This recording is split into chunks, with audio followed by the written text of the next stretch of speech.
¿sí? Porque la mayoría de sus ingresos provienen de los impuestos indirectos.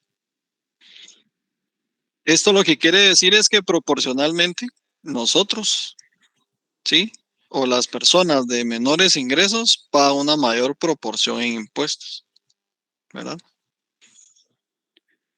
Lo que quiere decir es que si nuestro sistema tributario deriva la mayoría de sus ingresos de impuestos directos, se considera un sistema progresivo, ¿verdad? El 64% debería estar en nuestros impuestos directos. En cambio, se pagan a través o se adquieren a través de los impuestos indirectos. Por eso es regresivo. Entonces, nuestro sistema tributario puede ser regresivo, ¿sí? O progresivo, ¿verdad? Esto es bien importante. Luego tenemos la carga tributaria, ¿sí? La carga tributaria está relacionada al Producto Interno Bruto, ¿sí? Nominal.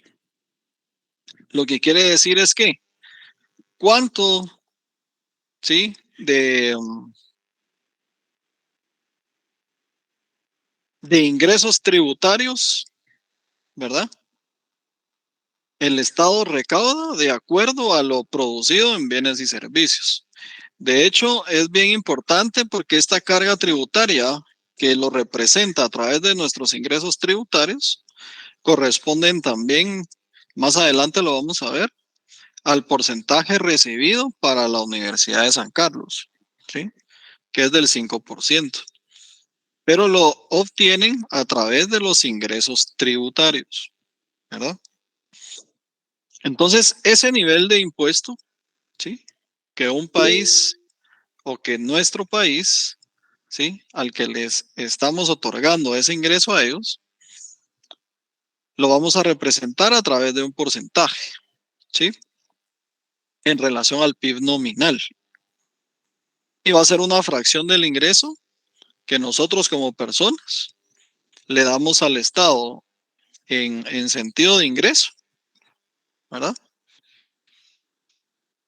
Para poderlo distribuir dentro de sus programas, proyectos y prioridades en el Estado. Entonces, una carga tributaria excesiva, baja, ¿sí? O sea, excesivamente baja, cuando la carga tributaria es muy baja,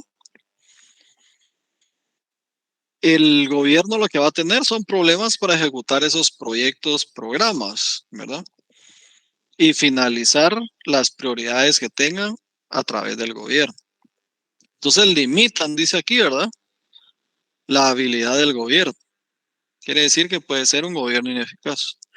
Todo lo que va a hacer es seguir prestando dinero a través de bonos, que lo vamos a ir viendo también. Pero eso lo único que hace es aumentar más la deuda que se tenga, ya sea interna o externa, ¿verdad? Entonces, cuando esa carga tributaria es muy baja, el gobierno no tiene ingresos para poder ejecutar su gasto, ¿verdad? Su presupuesto. Entonces dice que Guatemala cuenta con la segunda carga tributaria más baja de Centroamérica. Y el primero es Panamá. Lo único bueno de Panamá es que a través del canal de Panamá recibe un buen ingreso no tributario, ¿sí? A través de este canal de Panamá, ¿verdad? A través de aranceles pueden ser, ¿sí? Marítimos. Entonces, tienen esto adicional que nosotros no tenemos, pero siguen siendo el primer lugar en Centroamérica en tener, ¿sí? Esa carga tributaria muy baja, ¿verdad? Y después estamos nosotros. Yo pienso que de alguna manera, aunque el gobierno perciba una carga tributaria baja, yo pienso que si lo ejecutan como debe de ser, pienso que sí es un poco eficiente, ¿verdad? Yo pienso que sí es eficiente más ahora con las estrategias que está desarrollando la SAT para, para quedarse directamente con los impuestos, ¿verdad? Antes no se veía tanto eso. Nosotros desarrollábamos nuestras facturas, ya sea de venta o de compra, y al final del periodo nosotros hacíamos esa conversión. Ahora no. Digamos, los que presentamos facturas electrónicas, eh, yo he tenido la experiencia, digamos, que cuando una factura es mayor a 30 o 35,000, los que son contadores me pueden, si hay contadores acá, me pueden corroborar. Eh, digamos, nuestros proveedores, si son agentes de retención, nos pueden retener dependiendo de nuestro régimen tributario, un cierto porcentaje de nuestros impuestos. Digamos, así como la empresa que está a mi nombre tiene un régimen tributario del 5% de manera directa, ¿sí? Entonces, si yo extiendo una factura por servicios mayor a 30,000 quetzales, yo creo que es 30,000 o 35,000. Ahorita no tengo el dato exacto. Entonces, digamos que es acovial al que mayormente a veces extiendo factura por servicios.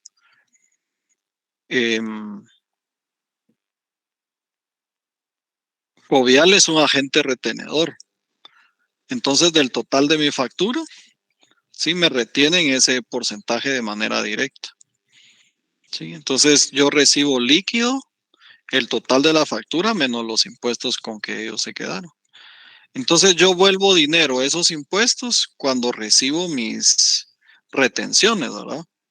Mi retención de ISR o retención del IVA, en todo caso, ¿verdad? Entonces yo eso ya lo vuelvo dinero en mi contabilidad, ¿verdad?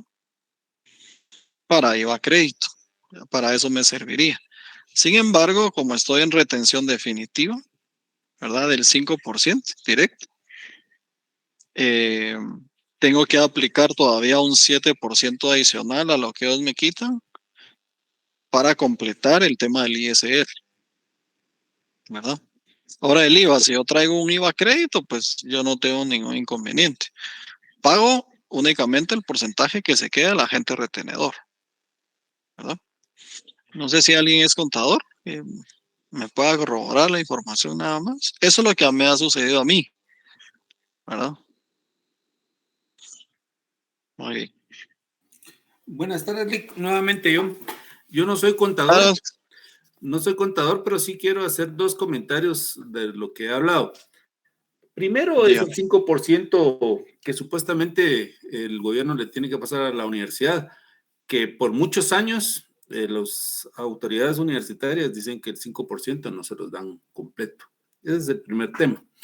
Y el segundo Excelente. tema, yo no sé qué está pasando o si ya lograron implementar las autoridades de la SAT con la superintendencia de bancos, el hecho de que, digamos, la SAT pudiera tener acceso directo a las cuentas bancarias de los empresarios o de las personas individuales y con eso hacer un match a ellos de que si realmente lo que uno está declarando como ingresos son realmente los ingresos que uno tiene en su cuenta. Eso lo estaban trabajando con el Banco de Guatemala para poder tener acceso a esa información. No sé si al final ya lo lograron hacer. Fíjese, Alex, que hasta donde yo tengo noción en relación a esa información, sí la tienen. Y de hecho, las empresas que yo administro sí han tenido algunas revisiones por lo menos en los últimos 5 años, por ese motivo, ¿verdad? Porque el problema con estas empresas es que a veces sí hay proyectos y a veces no. Entonces van a haber periodos fiscales en los que nuestros estados financieros sí se va a ir de manera equilibrada. O sea, no hubo ni ingreso ni egreso, porque no hubo proyecto. En cambio, cuando hay proyecto, el problema es que una factura puede ascender hasta los 3 millones en un mes y medio, ¿me entiende? Y cuando sucede eso, en nuestras cuentas bancarias, Entonces es como una alerta a la SAT, ¿verdad? Para ver si realmente estamos cubriendo el pago de los impuestos por esa factura de venta que hemos generado de nuestra empresa hacia un proveedor. Y sí nos ha sucedido, ¿verdad? Eso sí nos ha sucedido. Entonces a veces tenemos un periodo que no hay proyecto, no hay movimiento en la cuenta. Y cuando tenemos y se extiende una factura muy alta, sí nos han hecho alguna revisión la SAT por ese motivo. Entonces, ya desde ahí considero yo que hay una conexión, ¿verdad? Licenciado, buenas tardes. ¿Qué tal? Buenas tardes. Los Ángeles, yo creo que el compañero se refería a la nueva ley, en donde están diciendo No, que no está, creo que no la han aprobado, en donde quieren que toda la economía informal pague en 1.5% de impuestos sobre lo que caiga en nuestras cuentas bancarias. Eso es lo que se estaba trabajando en las últimas semanas y que... fíjese que casi no le escucho, Ángel. Y ahorita que vendría a afectar a todos, ¿me escuchó lo que le decía? No logré escucharle tanto.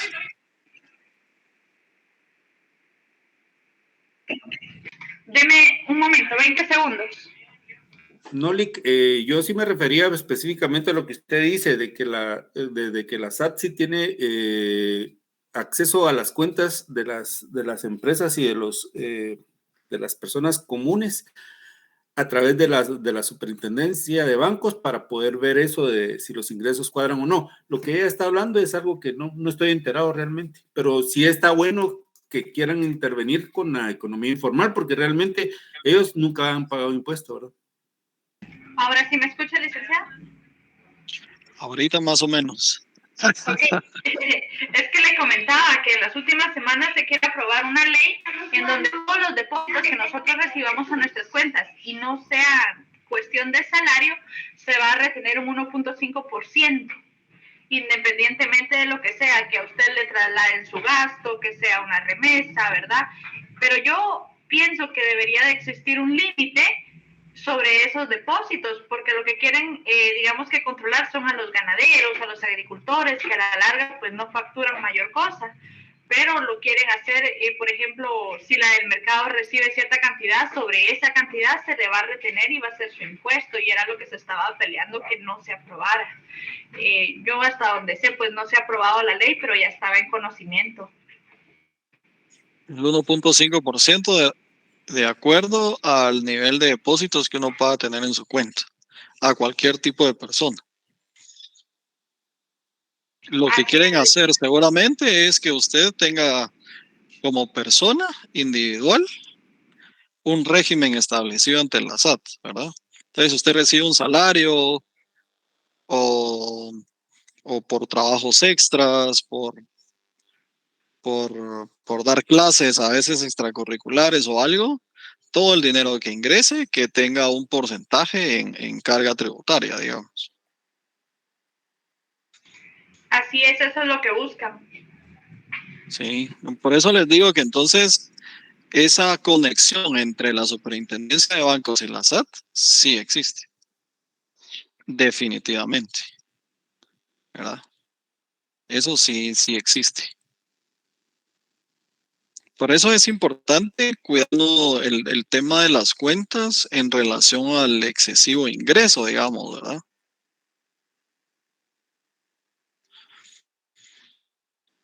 Eh, en mi caso yo tengo ingresos muy variados y les voy a contar por qué. Porque yo le presto dinero a mi empresa, a las empresas con las que trabajo. Entonces, digamos, yo en una semana me puedo gastar 10,000 quetzales, ¿sí?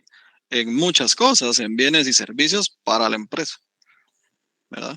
Entonces, yo cuadro a la semana y me pagan de acuerdo a las facturas que me han emitido los proveedores, ¿verdad? Y hay muchas entidades que no brindan factura, digamos, fletes, mano de obra, ¿sí? No giran facturas y eso llega a mi cuenta. por parte de la empresa. Entonces viene la empresa y me liquida cada semana. Bueno, entonces tú gastaste 5,850, entonces me lo acredita. Vengo yo y lo que hago es pagar mis tarjetas de crédito, porque entonces yo utilizo mis tarjetas de crédito para las empresas, ¿verdad? De hecho, tengo una para mi uso personal y una para la empresa específicamente, ¿verdad? Que está a mi nombre. Entonces yo pago mi tarjeta de crédito. Y en muchas ocasiones, pues necesito efectivo. Y repongo el efectivo que yo saqué de mi cuenta. Entonces, si yo ganara 4,000 quetzales, yo al final del mes, pueden ver que mi cuenta tiene un movimiento de unos 35,000, digamos. Esto es un ejemplo, ¿verdad? Pero ¿por qué me pagan todas esas cuestiones que yo utilizo para la empresa? Por el motivo de que la empresa no maneja caja chica. Porque eso sería mejor para nosotros ahora, ¿verdad? Manejar una caja chica de la empresa. ¿Sí? Porque entonces la empresa puede cambiar un cheque de la empresa por 10,000 quetzales, digamos, y tenerlos disponibles para los gastos de cada semana. Porque entonces ese dinero, ¿sí? Sale de la empresa y yo lo puedo fusionar con mis facturas compra, ¿verdad? Entonces, si yo giré un cheque por 10,000 y a la semana yo solo me gasté 7,500, devolvemos a la cuenta 2,500 y los otros 7,500 es la suma de las facturas de la semana, ¿sí? En cambio, lo que sucede conmigo es para la SAT no puede ser así, ¿me entienden?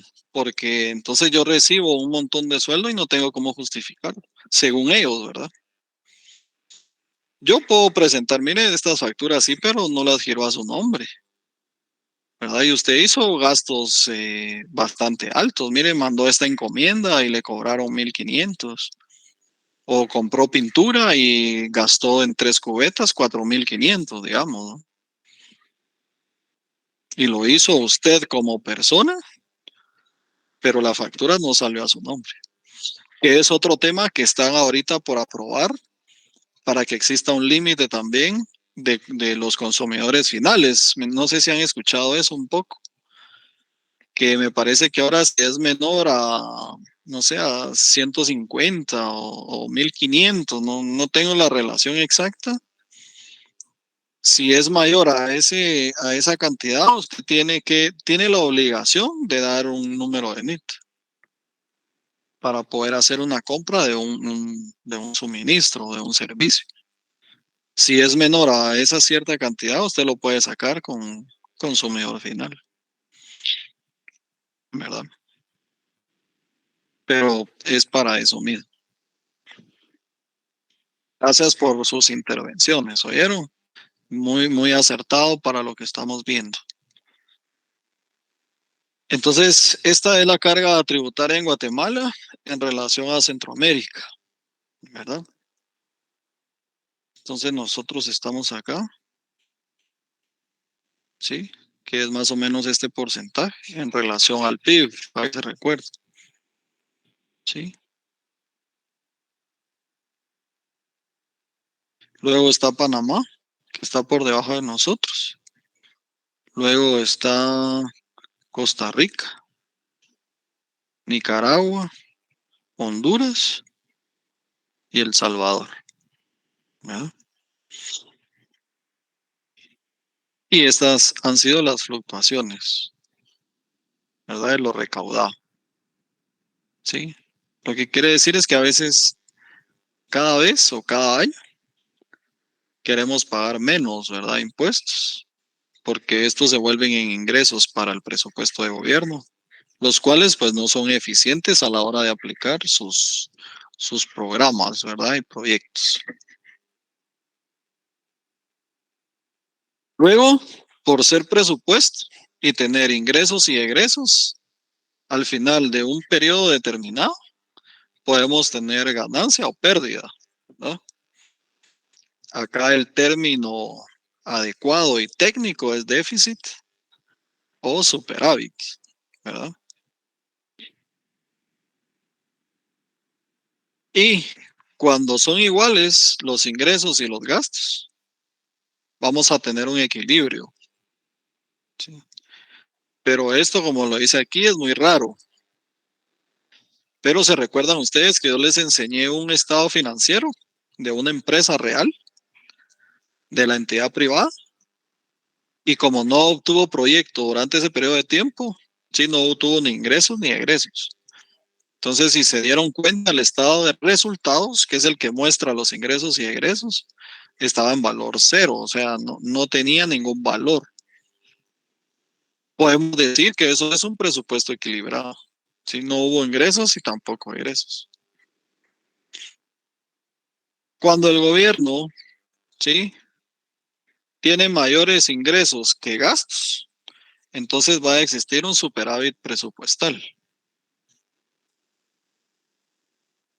Caso contrario, ¿sí?, cuando el gasto supera el ingreso, va a existir un déficit presupuestal, ¿verdad? Creo que eso sí es bien manejable por nosotros, ¿sí? De hecho, por todos los otros cursos que llevamos al respecto, ¿verdad? Sabemos que así es. Y a nosotros como personas nos pasa. A mí me gusta dar ese tipo de ejemplos, ¿verdad? Que a veces nos superan nuestros gastos, ¿cierto? El problema es que nosotros sí tenemos un soporte, al igual que el gobierno, ¿verdad? Si los gastos superan excesivamente a los ingresos, ellos pueden solicitar préstamos o bonos, ¿sí? Nosotros podemos manejar una tarjeta de crédito. Entonces, si yo gano 4,000 quetzales al mes, pero por alguna razón me vino un poquito de exceso de agua, me salió un poquitito más de luz porque hice mi trabajo aquí de que puse mi techito así de metal y todo, entonces la persona que vino a hacerlo utilizó la luz acá para poder hacer todos los trabajos de herrería. Y este mes me subieron 65 quetzales, digamos, ¿sí? Y en el agua sucedió lo mismo. Mi hijo se me enfermó, entonces solo la ida donde el doctor fueron más de 750 quetzales, ¿verdad? Y eso no lo tenía yo presupuestado, ¿sí? ¿Ustedes manejan presupuesto, jóvenes?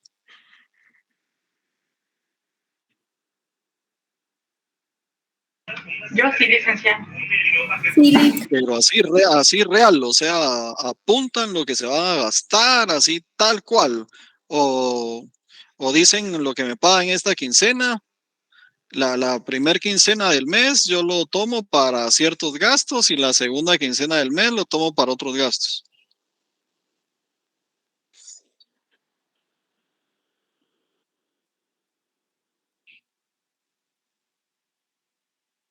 yo sí distribuyo mi presupuesto en las quincenas, Lick, pero Ah, sí, bueno. como usted dice, mi hijo también se me enfermó y casi 1,000 y algo en puros medicamentos y no se cura y hay que ir a llevarlo otra vez, cosa que no Heidi se me tiene habla, ¿verdad? presupuestado. Sí, sí, Lick. Ah, sí, sí, a mí me pasó lo mismo. Ahorita en marzo me pasó lo mismísimo que usted. Puchis, esos Pero ¿por doctores qué? están haciendo plata por Sí. los No, virus que hay. y todos los niños están enfermos, así nos dijeron también a donde yo lo llevo. A mi hija, eso nos expresaron. Mi hija tenía hiperactividad en las vías respiratorias, nos dijeron a nosotros. Entonces nos dejaron una medicina.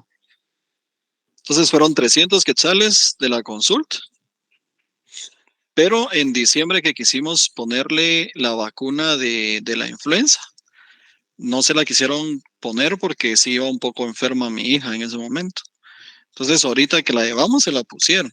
550 quetzales, entonces ya iban 850. Y la medicina que nos dejaron la venden ellos mismos y nos costó 150. Entonces me gasté en ese momentito 1,000 quetzales exactos, ¿verdad? Si no lo tenemos presupuestado, entonces ahí es donde nos empiezan a ganar nuestros gastos, ¿sí? En relación a nuestros ingresos. Por eso a veces es importante el ahorro, aunque sea con un porcentaje mínimo. porque las emergencias no suceden todos los meses, ¿sí?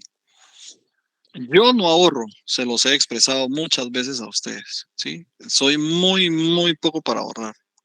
Realmente se los digo. No puedo, ¿verdad? A pesar que soy administrador, me cuesta mucho el tema del ahorro, ¿verdad? Me gusta a veces comer en la calle, les estoy siendo honestos. Entonces yo si gasto plata es en comida, ¿verdad? Bastante plata en comida. Entonces, a veces digo yo por ahí, por ese lado, podría yo ahorrar unos centavos y me cuesta mucho realmente. Lick, lo que sucede es que yo, opinión personal, ¿verdad? Yo lo que hago es solo manejo un presupuesto para mi gasolina, pero porque yo sí, digamos, la gasolina, las que me dan el dinero es mi esposa y mi hija, ¿verdad? Porque yo estoy desempleado, pues, pero tengo que administrar eso y también administro parte de lo que es los gastos del supermercado, etcétera. Pero lo que sucede es, Lick, con la situación tan difícil que está, ¿quién va a poder ahorrar, Lick, si realmente los salarios... Mire, yo no sé si usted se ha dado una cuenta de una situación. Antes usted buscaba un trabajo y entraba a una planilla y tenía un salario X. Ahora, o factura y el mínimo, Exacto. o bien en todas las empresas donde usted va a trabajar es el salario mínimo, porque así es donde ellos ahorran más. Entonces, con ese salario mínimo, ¿qué puede usted ahorrarle si todo está bien caro? Mire, el galón de gasolina, ahorita ya le subieron otra vez, está 31.87. Entonces, Exacto. así usted no puede hacer ahorro. Y yo, al menos mis hijos ya están grandes, pero cuando mis hijos eran pequeños, me recuerdo que el gasto de leche, gasto de pañales, gasto del pediatra, pues eso es un gasto que no se puede quitar uno de encima, pues, o sea. Sí, sí, es bien tremendo. Y a todos nos pasa, ¿verdad? O sea que ahorita sí ya no me siento solo. Pero entonces sí, definitivamente, a veces es imposible a ustedes. Yo realmente sí tengo un Excel con mi presupuesto establecido y me alineo, ¿verdad? O sea, intento hacerlo de esa manera. Entonces yo gano cada quincena, ¿sí? Gano cada quincena. Entonces, en la quincena del 15 del mes, yo guardo la mitad de todos mis gastos. Entonces yo supongo que me voy a gastar 500 quetzales de luz. Quiero que les enseñe mi gasto, pero no me vayan a juzgar, porque no lo hago ni por, por decirles cuánto gano ni nada. Pero definitivamente es importante tenerlo, porque nos podemos controlar un poquito, ¿verdad? Yo sí lo hago, cada quincena, ¿sí? Cada quincena tengo mis gastos y todo, y lo apunto, y solo en relación a eso puedo gastar, ¿verdad? Muy bien.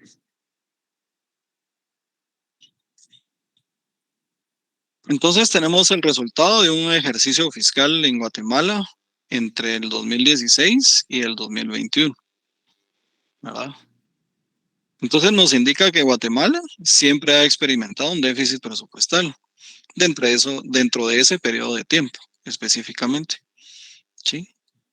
Siempre lo ha sido y en la clase del martes explicábamos por qué, ¿verdad? Les interesa a ellos siempre mantener un déficit porque entonces tienen el fundamento de seguir solicitando cada vez más plata, ¿verdad? Para ir cubriendo ese déficit, ¿sí? Entonces cada vez ha aumentado el déficit, que es malo también, ¿verdad?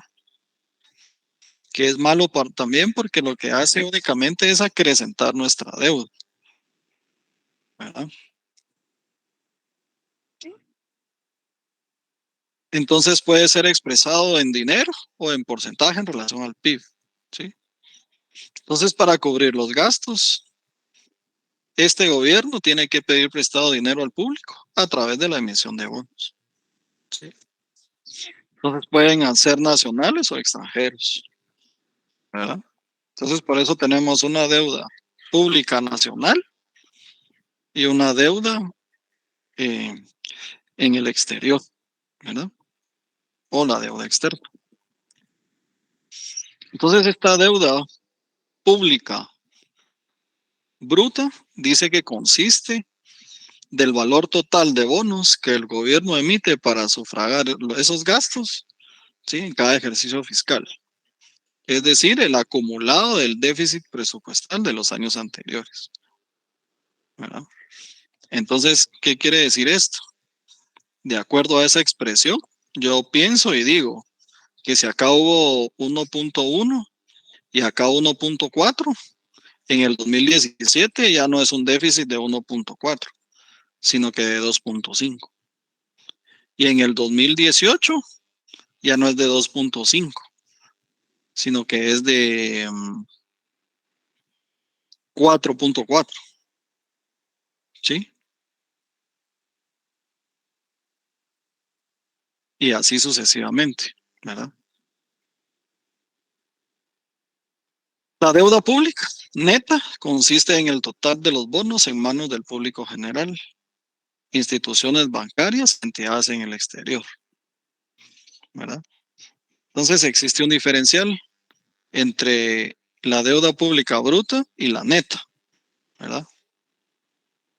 Y ese diferencial son los bonos que emite el gobierno en manos de otras entidades de gobierno, tales como Seguridad Social o fondos de retiro de instituciones bancarias, de instituciones del Estado, ¿sí? La deuda interna entonces es igual al total de la deuda en manos de ciudadanos e instituciones en el mismo país, ¿verdad? Y la deuda externa, instituciones e individuos de otro país. Entonces la deuda pública puede ser medida en términos absolutos, pero generalmente los vamos a evaluar con porcentaje en relación al PIB, ¿verdad? Entonces, si nos dan una deuda pública externa, va a estar dolarizada. Si nosotros queremos obtener un porcentaje de nuestro PIB nacional, primero lo tenemos que pasar a quetzales para poder entonces realizar nuestro porcentaje, ¿sí? Ahí lo tienen bien en mente. Les estoy dando ya cosas así bien elementales. Luego tenemos una estructura de la deuda pública en Guatemala, ¿sí? Aquí está la deuda interna, la deuda externa, ¿sí? Y como porcentaje en relación al PIB. Entonces cada vez es más grande, ¿verdad? Miren del 2019 al 2020. ¿Sí? Y miren acá.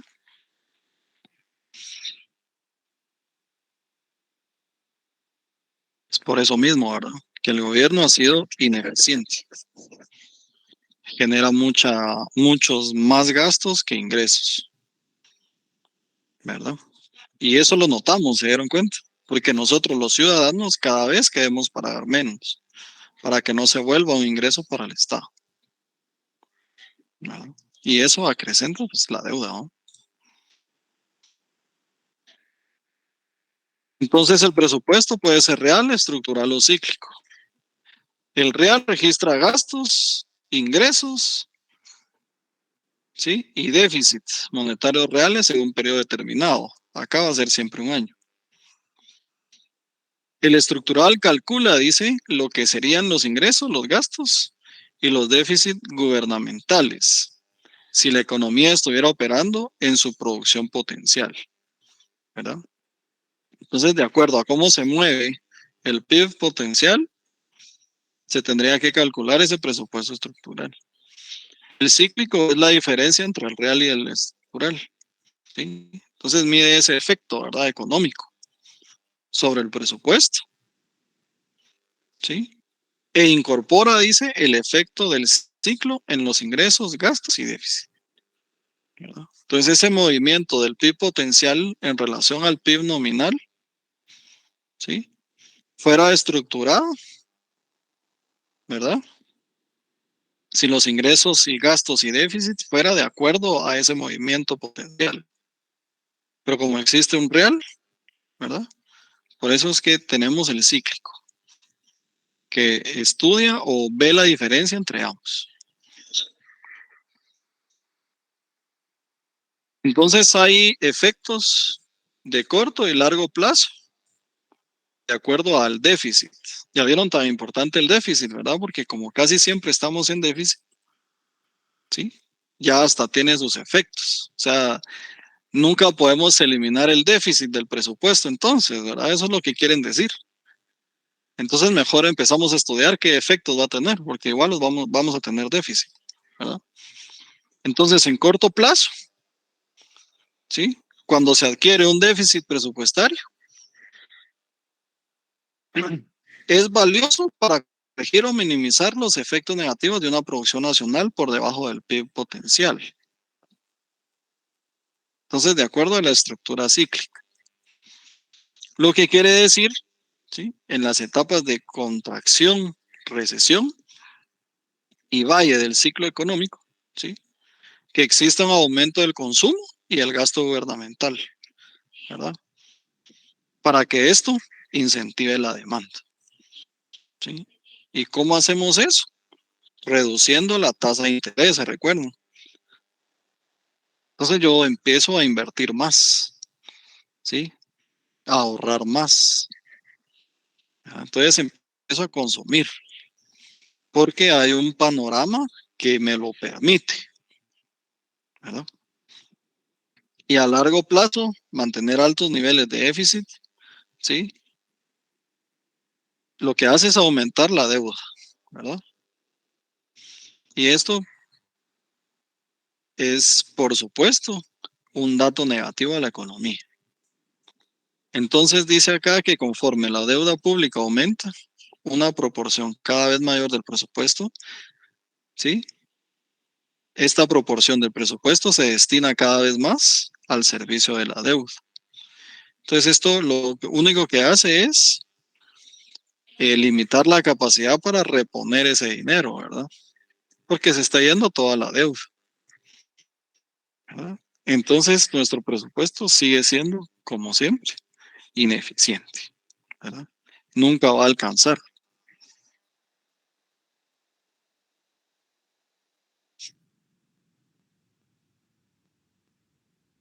Entonces, dentro de estos dos índices va a existir una proporción del capital que se deprecia y pierde esa productividad a lo largo del tiempo, ¿verdad? Como todo. Un vehículo, ¿sí? Mobiliario y equipo. Entonces, esto requiere que un porcentaje de la inversión anual que se realice se destine a la reposición de ese capital depreciado, ¿verdad? Tan importante, ¿no? Eso es bien importante. Nosotros, en lo privado, digamos, ¿cómo reponemos eso? Vendiendo un vehículo que en valor en libros ya está en valor cero, ¿cierto? Que de hecho es en 5 años, ¿sí? Pero si usted lo logra vender todavía, repone un poquito de ese capital depreciado, ¿verdad? O a veces tenemos un mueble en los dormitorios de nuestros hijos y conforme van creciendo, ¿verdad? Ustedes se han dado cuenta, a veces ya no es necesario tenerlo. Si fuera parte de un inventario, ya estuviera depreciado. Ya no tendría valor en libros como parte de una contabilidad. Pero yo lo puedo revender a un costo menor. Recupero un poco de ese capital depreciado, ¿sí? El gobierno lo hace a través de la pérdida de la productividad, ¿verdad? Entonces ese capital se va depreciando también. Entonces, conforme aumenta el monto de la deuda pública como porcentaje del PIB, el monto que se destina a dar servicio a la deuda, ¿sí? En el presupuesto gubernamental aumenta año con año. Es lógico, ¿verdad? Entre más debemos, los intereses son más grandes. Entonces destinamos cada vez más dinero al pago de la deuda, cuando lo hacemos, ¿verdad? Y si no, se acumula para un siguiente periodo. Dice que dentro de otro de los riesgos que existe asociado con este incremento de la deuda pública es que aumenta el riesgo también del país en los calificadores internacionales, ¿sí? Entonces va a tener una mayor tasa de interés, ¿verdad? Eso es lógico, ¿sí? Nos pasa a nosotros con los préstamos, ¿verdad? Así personales que tengamos. Entonces, dentro de todo este panorama económico, sí, o de estructura presupuestal de gobierno, hay una interacción entre la política fiscal y monetaria, ¿verdad? Entonces, el aumento de la deuda pública y el incremento del gasto gubernamental, sí, asociado con este aumento, también está relacionado con dos fenómenos, sí, en donde se interactúa con la política monetaria. Uno, sí, en donde donde el aumento de la deuda pública causa un aumento en la tasa de interés que impera en el mercado, ¿verdad? Entonces esto nos afecta a todos. ¿Debido a que retira liquidez del mercado de dinero, lo cual vuelve el dinero líquido un activo más escaso, ¿sí? Entonces ellos, por mantener nuestras cuentas en el banco, nos solicitan un poquito de un mayor porcentaje, ¿sí? A través de una tasa de interés. Acuérdense que un porcentaje específico del 14.6% lo solicita, ahí sí que pura comisión, ¿verdad? Pura extorsión. Lo solicita el Banco de Guatemala para tener un respaldo de la plata que nosotros tenemos guardada en los bancos. Y en segundo lugar, dentro de esta interacción, los gastos que realiza el gobierno pueden aumentar la inflación, ya que ya que estos desembolsos no están respaldados por una producción real, ¿verdad? Qué tremendo, ¿no? Qué tremendo. O sea que cada vez se quedan sin una base, digamos, por el tema de la deuda. El presupuesto ya no tiene una base establecida que soporte tanta deuda y tanto gasto. Entonces vamos a tener algunos índices, ¿sí? Para poder ir observando estas variaciones dentro de cada presupuesto anual. Entonces, primero vamos a tener un resultado del ejercicio, ¿sí? Para establecer si hay un déficit o un superávit, ¿verdad? Luego tenemos un déficit presupuestal en relación a un porcentaje del PIB, que es igual al resultado del ejercicio dividido el PIB. O sea, el resultado, ¿qué es esto? Dividido el PIB por 100. Vamos a tener un porcentaje del déficit, ¿verdad? Que representa para el Producto Interno Bruto. Luego tenemos la ejecución del presupuesto como porcentaje del PIB, que es el gasto de gobierno dividido el PIB, ¿verdad? ¿Eso qué quiere decir? Que aquí establecemos qué porcentaje del PIB utiliza el presupuesto, ¿verdad? Luego tenemos cargas tributarias, ¿sí? Esto lo podemos analizar que para el año X, ¿sí? La recaudación de los impuestos tributarios representan un porcentaje sobre el Producto Interno Bruto.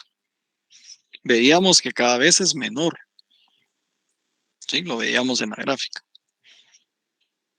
Tenemos una deuda pública como porcentaje del PIB para saber cuál es esa proporción, ¿va ustedes? ¿Cuánto de la deuda pública representa en porcentaje el valor del PIB? Nominal siempre. Luego tenemos una elasticidad tributaria, que es una proporción, ¿verdad? Entre ingresos tributarios y la proporción del PIB. ¿Eso qué quiere decir? Que si tenemos el año 2015 y 2016, podemos obtener la proporción del 2016, ¿verdad? Porque como es una proporción, se recuerdan que es la división entre el año actual y el año anterior, ¿verdad? Para poder establecer una elasticidad tributaria. Tenemos un ahorro en cuenta corriente, que son los ingresos corrientes menos el gasto de funcionamiento. ¿Sí? Una disponibilidad para la inversión, que es igual al ahorro en cuenta corriente más ingresos de capital más inversiones. Una progresividad tributaria, que son impuestos directos divididos los impuestos indirectos. ¿Sí? Entonces, acá establecemos si nuestro sistema tributario es regresivo o progresivo, ¿verdad? Y el presupuesto de la Universidad de San Carlos de Guatemala, que es igual a los ingresos corrientes multiplicado por el 5%, ¿verdad? Entonces, esto nos va a servir de mucho para lo que vamos a iniciar a ver, que es nuestra parte práctica de nuestra unidad número 4, ¿verdad? Entonces, podemos obtener los datos de dos formas. Eso es lo bonito acá, que dentro del contexto lo podemos observar de dos formas, ¿sí? Y no necesariamente tienen que ser estos índices. Se van a dar ustedes cuenta. Esto realmente es bien interesante, ¿verdad? Y todo esto lo podemos observar en el capítulo 17 de nuestro libro.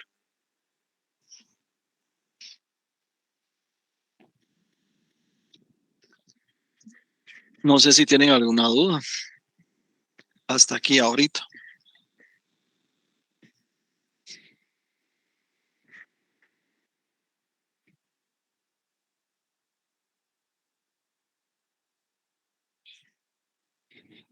¿No tienen dudas hasta ahorita? Yo solo la única duda que tengo, que al final, pues creo que no me hizo comentario, fue del 5% de la universidad, que siempre las autoridades se quejan de que no se reciben, y no entiendo por qué no se exige si es algo que está escrito, ¿verdad? Exacto. Mire, yo lo que le puedo decir es que cuando vemos esta estructura del presupuesto, se las voy a enseñar a través de mi ejemplo. ¿Qué es esto? Los ingresos corrientes, ¿sí? Están compuestos de tributarios directos e indirectos, ¿verdad? Entonces, ¿qué sucede? ¿Sí?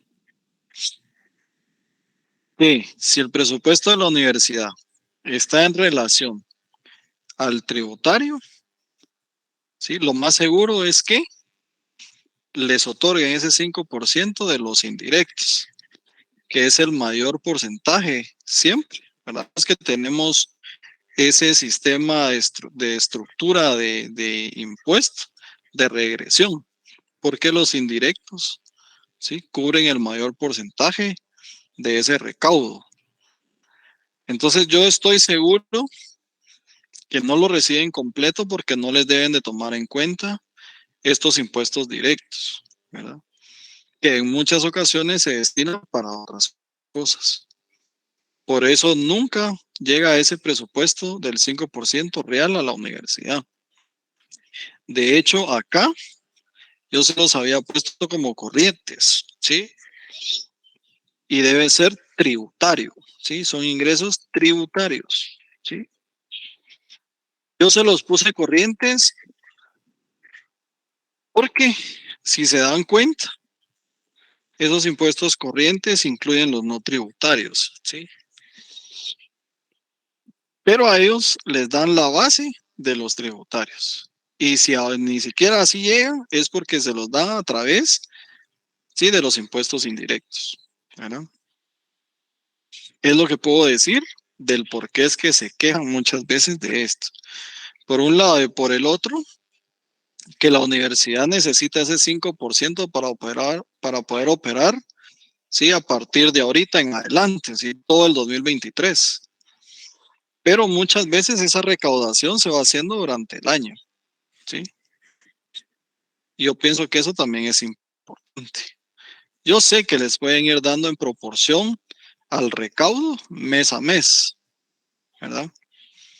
Pero si la universidad tenía proyectado que ese 5% iban a representar 1,000 millones, pero el recaudo en este año fue mínimo y en lugar de 1,000 millones solo recaudó 850 millones, le van a dar ese 5% en relación a esos 850 millones y no de los 1,000 millones que tenía proyectado la universidad a gastar, ¿verdad?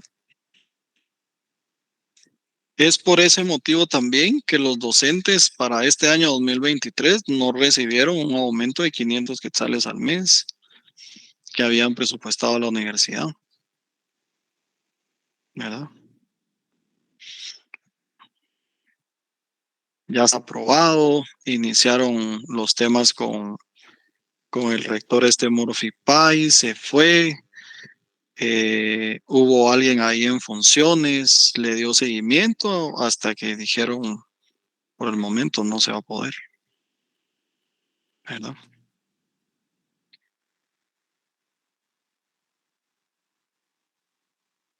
Y mi ejemplo, entonces, es que tenemos una ejecución, no sé si le puede resolver su duda, Alex, porque ese sería la única manera en que ellos pueden quejarse de no recibir completo lo del presupuesto, ¿no? Sí, Lick, le agradezco mucho ahí por quererme resolver mis dudas, ¿eh? La orden. Entonces, nosotros vamos a percibir una ejecución presupuestaria de esta manera. No es el formato más simple, pero es como que tengamos un estado de resultados aquí, ¿verdad? Nosotros, de nuestro presupuesto de gobierno. Entonces vamos a tener ingresos y donaciones, los que están compuestos por los ingresos, ¿sí? Y los ingresos son ingresos corrientes, ingresos de capital, ¿verdad? Y por último, los ingresos más las donaciones. Si se dan cuenta entonces, nuestros ingresos tributarios es igual a la suma de los impuestos directos e indirectos, ¿sí? Nos dan 33,358. Si en algún momento no nos llegan a dar el impuesto directo, pero tenemos el tributario y el indirecto, ¿qué tenemos que hacer? Una diferencia, Lick. Ahí está. Eso me gusta, ¿sí? Entonces ya sabemos cómo obtener esos impuestos directos si no nos los llegan a dar, ¿verdad? Entonces, esto resuelve la totalidad de los ingresos tributarios, más la totalidad de los no tributarios. Tenemos entonces un total de ingresos corrientes, ¿sí? 33,358.10 más 1,826.5. Eso nos da un total entonces de 35,184.60, ¿verdad? Si no nos dieran los tributarios, pero tenemos los ingresos corrientes y los ingresos tributarios, ya sabemos cómo sacar los ingresos no tributarios, ¿verdad? A través siempre de una diferencia. Esto lo que quiere decir es que el ingreso entonces es igual al ingreso corriente más el ingreso de capital, ¿sí? 35,184.60 más 31. Esto es igual entonces a 35,215.60. Y el ingreso más donaciones es igual entonces a los 35,215.60 más las donaciones 362.40. Es igual a 35,578. Esto en millones de quetzales, ¿va a ustedes? Luego tenemos el total de gastos, ¿sí? Que pueden ser de funcionamiento de capital, ¿verdad?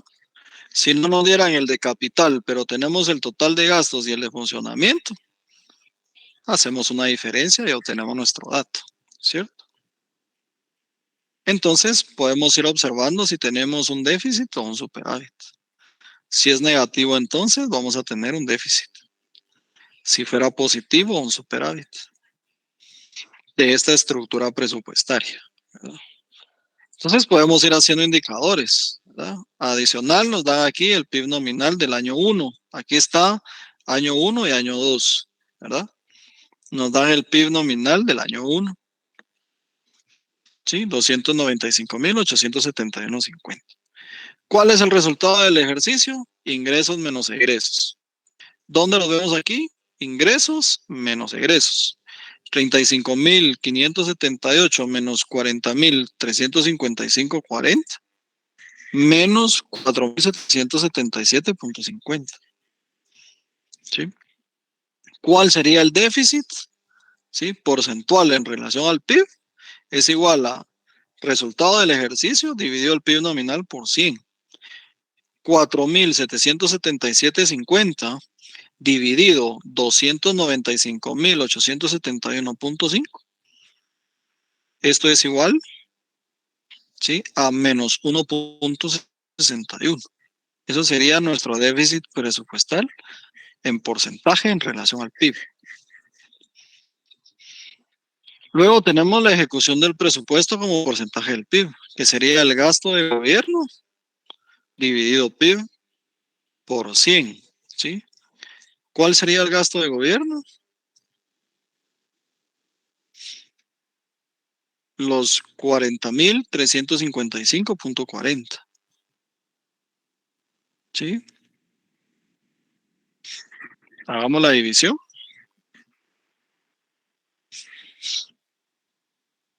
40.355.40 dividido el valor del PIB en el año 1 son 295.871.5 igual multiplicado por 100. Entonces son 13.64. ¿Sí? Aquí está. Luego tenemos una carga tributaria. ¿Cuánto se recaudó para un año específico? En este caso de nuestro ejemplo, para el año 1, ¿verdad? La recaudación, ¿cuánto representa sobre el valor del PIB? Entonces tenemos una carga tributaria, que son los ingresos tributarios dividido el PIB nominal. ¿Cuáles son los ingresos tributarios aquí? 33.358.10 dividido el valor del PIB 295.871.50 igual multiplicado por 100. A mí me da 11.27. Aquí está. ¿Sí? 11.2745. Ajá. Dejémoslo en 2 decimales. 11.27. Luego tenemos nuestra deuda pública. Sí, como porcentaje del PIB. Entonces es la deuda pública. ¿Sí? Dividido el PIB nominal por 100. Entonces nos brindan aparte nuestra deuda pública. Dice que para ese año 1 fue de 4.763.53. Dividido siempre, ¿sí?, ese PIB nominal 95.871.50 igual por 100, 1.61. Sí, aquí lo tenemos. Luego tenemos la elasticidad tributaria, ¿verdad? Entonces aquí, como hay que hacer una relación entre el año anterior y el año presente, para el año 1 no podemos sacar esa elasticidad porque no tenemos una referencia del año 0. Entonces lo tenemos que llevar al 2. Por eso nos dan el PIB nominal del año 2. ¿Sí? Y tenemos los ingresos tributarios. ¿Cuáles son los ingresos tributarios aquí? Para el año 2, 31.811.70. Y para el año 1, 33.358.10. Entonces hacemos nuestra proporción de elasticidad. Es la relación que mide en forma proporcional la variación relativa de los ingresos tributarios, ¿sí?, respecto al incremento relativo de la producción. Si lo hiciéramos entonces, sería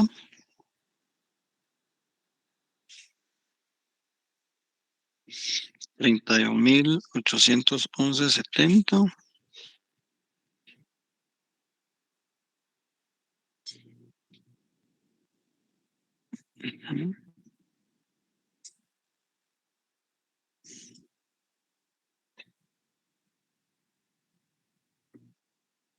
dividido 33,358 es esto dividido en los PIB, ¿verdad?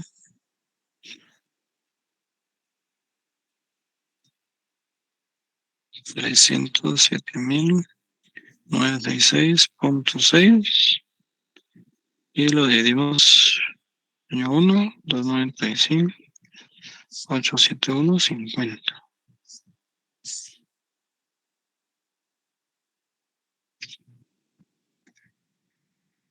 Esto va a ser igual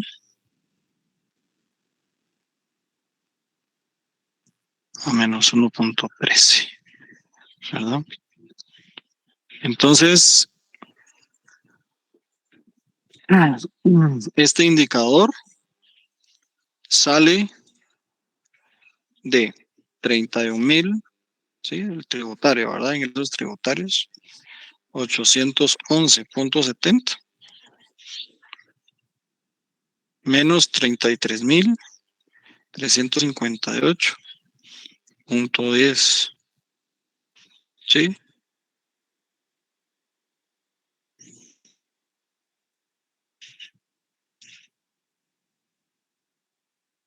Y luego la relación del PIB dividido 307,966,6 menos 295,871,50.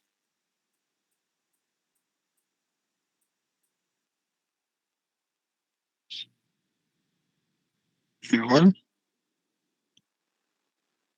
Fíjense que estoy aplicando mal la fórmula. Sí. Porque si es una proporción, yo tengo que tener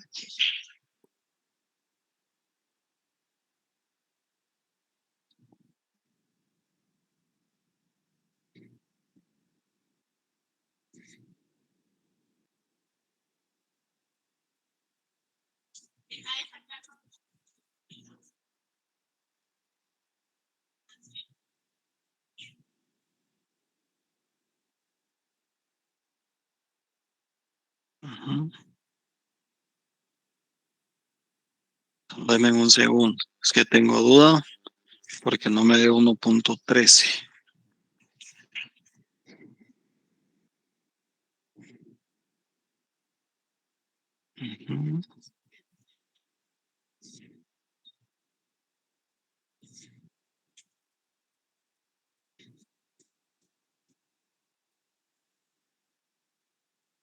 Porción de la deuda. Ajá. Es que yo lo hice acá en el. Vamos a ver. Sí. Vamos a ver. Acá. Sí.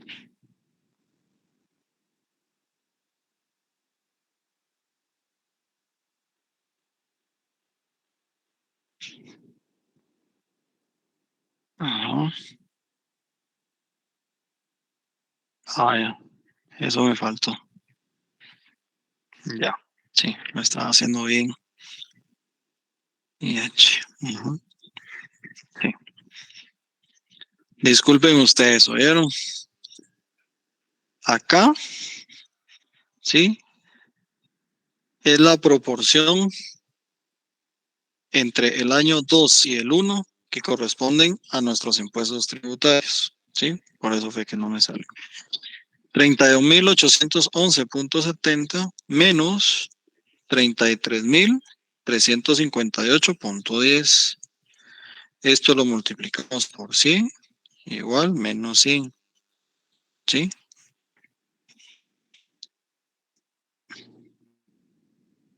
Nos da 31.811.7 menos 33.358.10 igual por 100 igual menos 100.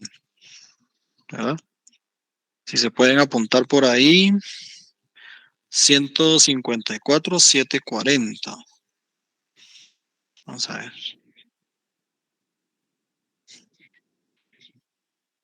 154.740 en negativo. ¿Sí? Y luego tenemos los PIB 307.966.60, perdón, menos 295.871.50 igual por 100 igual menos 100. 1.209.410. 1.209.410. Entonces, si dividimos 154.740 dividido 1.209.410 igual .1279. Ajá.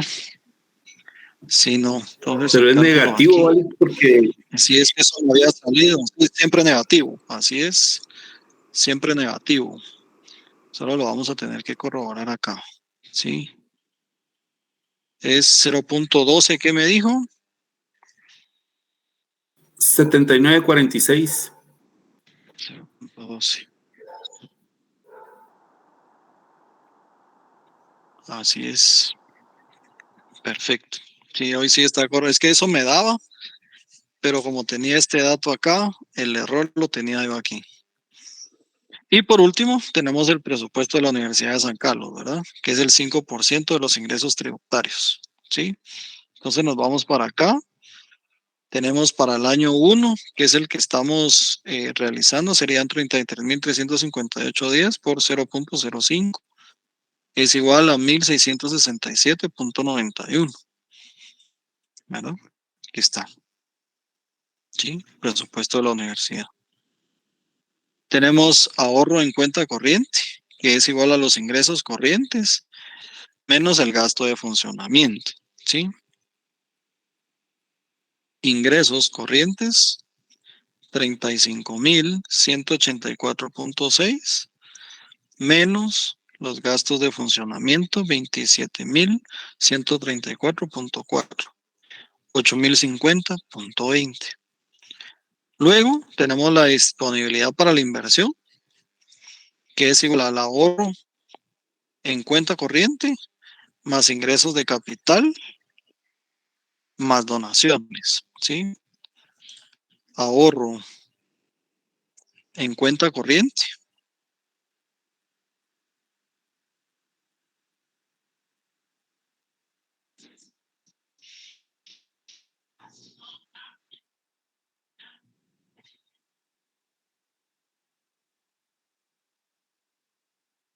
Ingresos de capital más donaciones, ¿sí?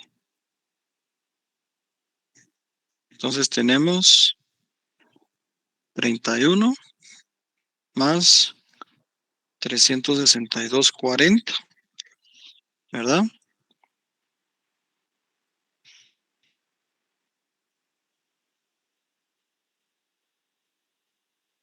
Sí. Más el ahorro en cuenta corriente, ¿verdad? 8.050.20 más, ¿sí? 31 más 362.40. 8.443.60. ¿Sí? Luego tenemos la progresividad tributaria, que es igual a los ingresos tributarios directos, dividido ingresos tributarios indirectos, ¿verdad? Directos dividido indirectos. 9.714.3 dividido 23.643.8. ¿Sí? Por 100.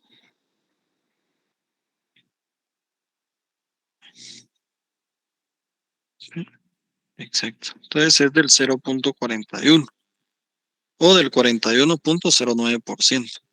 ¿Verdad? Entonces, ¿eso qué quiere decir? Que es regresivo. ¿Por qué? Porque los ingresos tributarios indirectos son mayores a los directos. ¿Verdad? ¿En un qué? En un 59%. ¿Verdad? Tenemos un sistema regresivo. ¿Sí? Entonces, vamos a hacer el ejemplo de clase, la próxima clase, que sería hasta el otro martes, porque mañana vamos a tener lo del repaso para el segundo parcial, ¿verdad? Eso sí es prometido. Entonces lo vamos a hacer mañana y el próximo día de clase vamos a tener el ejemplo de clase. Y dependiendo cómo nos vaya, si no, de una vez empezamos a ver el laboratorio, ¿sí? Muy bien. Entonces les agradezco yo mucho.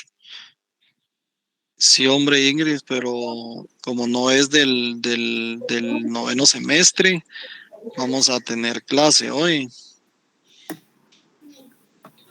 Sí, Axel. Solo una duda. Este tema no entra en el parcial, ¿verdad?